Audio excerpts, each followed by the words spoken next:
Drop the gun! Show me your hands! Welcome to the Weekly Homicide Report, the weekly program where we talk about all the people that needlessly died at the hands of another person. Now, we're going to do this week's video a little differently. We're going to take a look at the homicides from this week as well as those cities' overall totals and compare them to a graph of each city's murder rate. Chicago added 9 this week, making it 2 weeks in a row in the single digits. 93% of their homicides were a result of gunfire, and the other 7% this year have been stabbings, and 82% of the victims whose race was known were black.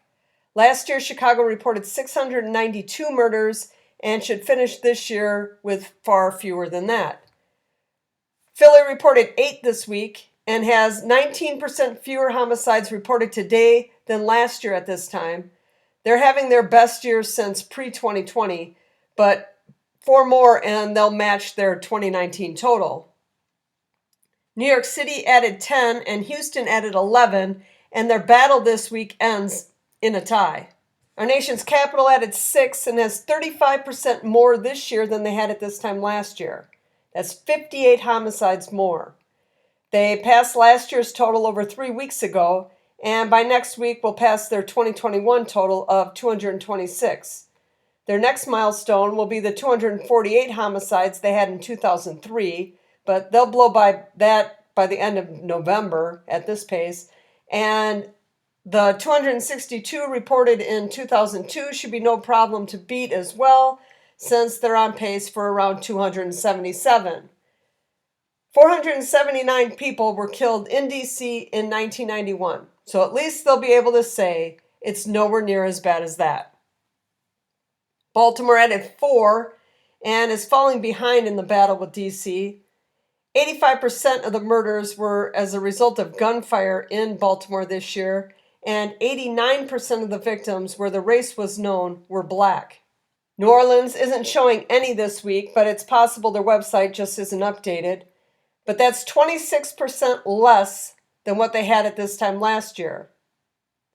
And as far as the murder rates go for these 7 cities, which gives us a better comparison because it's based on population, the graph shifts a bit. New Orleans moves from last to first with a population of 364,000. They're the smallest city of this group, but their murder rate is easily the highest. New York City, the largest city in America, has the lowest murder rate of this group at 4.5. They are the only city of these 7 to have a murder rate better than the national average. Both Baltimore and D.C. are slightly better than New Orleans. And you can see Chicago's actually has the 3rd lowest murder rate of the group. Houston's murder rate, as high as it may be, is just above what I would call regular city bad levels, and actually makes the city seem safer than it probably is. Here's the 2 graphs side by side so you can get a good comparison. When it comes to homicides, the size of the city matters. This is a weekly video, so if you like this type of content, hit that like button, leave your thoughts in the comments, and consider subscribing. And I'll catch you next week.